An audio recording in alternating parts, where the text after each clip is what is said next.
Стол теннисінен қалалық ашық турнир мұз сарайында өтті. Оған әуесқой кәсіби спортшылармен бірге мүмкіндігі шектеулі спортшылар да қатысуға мүмкіндік алды.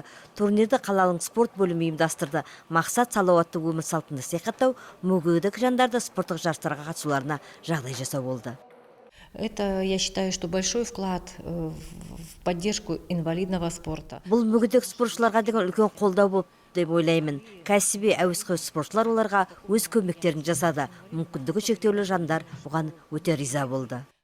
Турнир ашық болды. Әр қалада мұндай мүмкіндігі шектеулі спортшылардың қатысуымен алғаш рет ұйымдастырылды. Жарыстың салтанатты ашылуына Қазақстан Республикасы парламент мәжілісінің депутаты Андрей Бегенеев те қатысты.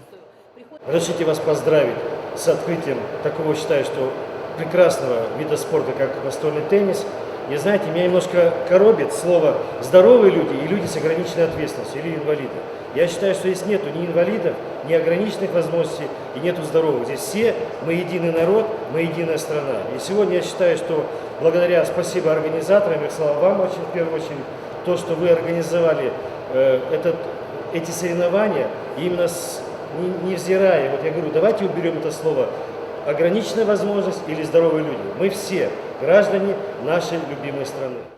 Жарыстың қорытындысы бойынша Ербол Құлахметов бірінші жүлденің, Есен Құлахметов екінші жүлденің, Жұмахан Нихамбаев үшінші жүлденің иегері атанды. Ал әйелдер арасында Вера Чесовских бірінші орында, Ольга Арзютова екінші орында, Лилия Киреева үшінші орынды иеленді. Жеңімпаздарға қаланың спорт бөлімі мақтау қағаздары мен сыйлықтарды тапсырды.